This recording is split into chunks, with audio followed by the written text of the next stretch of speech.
आणि मग प्रत्येकाला विचारलं. मग काय काय कारण एक एक घरचे हे आजारी होते, ते होतं, ते होतं, काहीतरी बघ. त्यातल्या 5-6 जणांनी सांगितलं, साहेब कुंभला गेलो होतो. म्हटलं गधड्यानो करता कशाला पाप.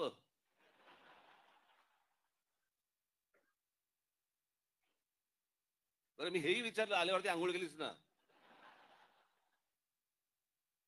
ते आमच्या बाळा नांदगावकर इथे त्या ह्याच्यातनं घेऊन आले, काय ते छोट्याशा कमंडलू मधनं पाणी घेऊन आले. म्हटलं हड, म्हटलं मी नाही पिणार.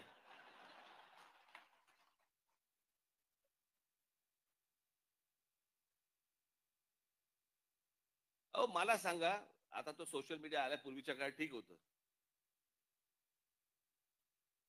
मी त्या सोशल मीडियावरती बघतोय माणसं, तिथे आलेल्या बाया बिया हसतायत. हं? आणि बाळा नांदगावकर साहेब गंगेचं पाणी. कोण पिईल ते पाणी? चला आत्ताच करोना गेलाय, कोणाला त्याच्याशी काही देणं घेणं नाही. 2 वर्ष झाले तोंडाला फडकी बांधून फिरले आणि तिकडे जाऊन जाऊन आंघोळ करतायत.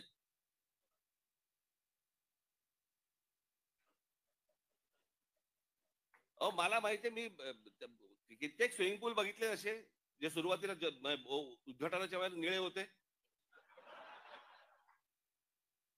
हळूहळू हिरवे हिरवे व्हायला लागले.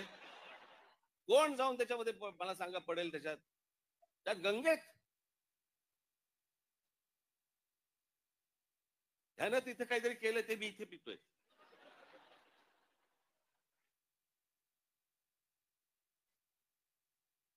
श्रद्धेला पण काय अर्थ आहे की नाही? एक नदी या देशामधली स्वच्छ नाही.